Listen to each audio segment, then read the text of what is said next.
नमस्कार दोस्तों। हाल ही में हमारे फाइनेंस मिनिस्टर निर्मला सीतारामन जी ने ये अनाउंस किया है कि रुपीज़ का फॉल्स रोकने के लिए फॉरेक्स ट्रेड जो है वो इंडियन रुपीज़ में की जाएगी। क्या है इसके पीछे की कहानी, आसान भाषा में समझने की पूरी कोशिश करेंगे। तो देखते हैं इसके पीछे की सच्चाई।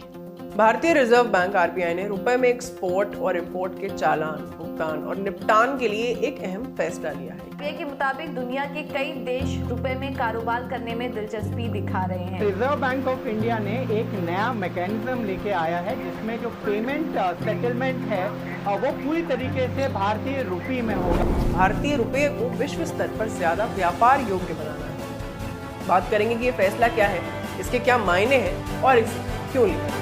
has raised a very important issue. The rupee has depreciated 28 times.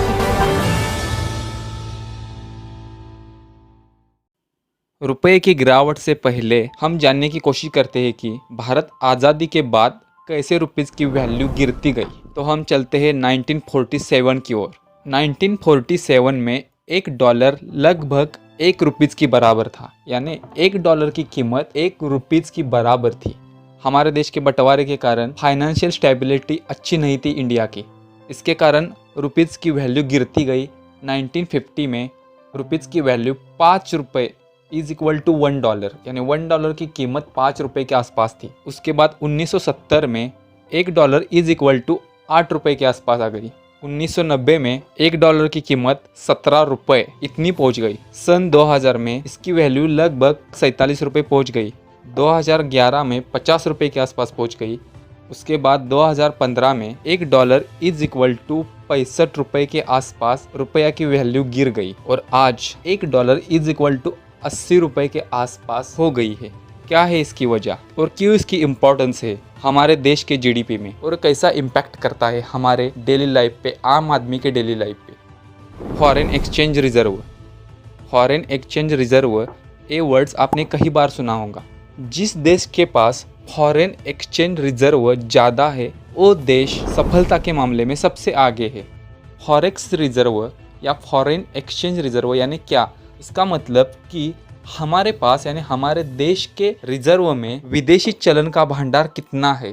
तो ये विदेशी चलन का भंडार कहाँ से आता है? जब हम दूसरे देश को एक्सपोर्ट करते हैं कुछ सर्विस या गुड्स और हम डॉलर में पैसे लेते हैं, इससे हमारे देश का फॉरेक्स रिजर्व जो है यानी फॉरेन एक्सचेंज रिजर्व वो बढ़ जाता है। उसी जगह हम ज़्यादा इंपोर्ट करते हैं तो हमारा फॉरेन रिजर्व है वो कम चला जाता है। इसलिए जो देश इंपोर्ट के तुलना में एक्सपोर्ट ज़्यादा करता है वही देश की जीडीपी सबसे मजबूत होती है।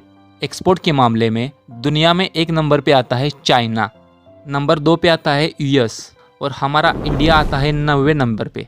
कोई भी चीज़ हम अगर इंपोर्ट करते हैं तो सामने वाली कंट्री का जो बायर होता है वो इंडियन रुपीज़ एक्सेप्ट नहीं करता। यानी मान लेते हैं कि हमें पाम ऑयल इंपोर्ट करना है मलेशिया से, तो मलेशिया की गवर्नमेंट इंडियन करेंसी एक्सेप्ट नहीं करती, उसके जगह $US या यूरो करेंसी एक्सेप्ट करती है। 1 लाख रुपीज़ का हमें पाम ऑयल इंपोर्ट करना है तो हमें सबसे पहले एक्सचेंज में इंडियन रुपीज़ दे के यूएस करेंसी खरीदनी पड़ती है। वो यूएस करेंसी खरीद के हमें जो मलेशिया का एक्सपोर्टर है उसको भेजनी पड़ती है यूएस करेंसी $US में। उसके बदले वो हमें पाम ऑयल एक्सपोर्ट करता है और हम इधर इंपोर्ट करते हैं। इसमें क्या होता है, जितना हम इंपोर्ट करेंगे तब हमें विदेशी करेंसी खरीद के लेनी पड़ती है। इससे ये होता है कि जैसे स्टॉक मार्केट में कोई शेयर्स अगर आप खरीद रहे हो, ज़्यादा उधर पैसा डाल रहे हो तो उस शेयर की प्राइस जैसी बढ़ती है, वैसे ही हम जितनी करेंसी खरीदते हैं, हम जितने डॉलर्स खरीदते हैं उतने ही डॉलर की प्राइस बढ़ती जाती है और हमारे रुपए की वैल्यू कम होती जाती है डॉलर की तुलना में। तो इसका सीधा इम्पैक्ट पड़ता है हमारे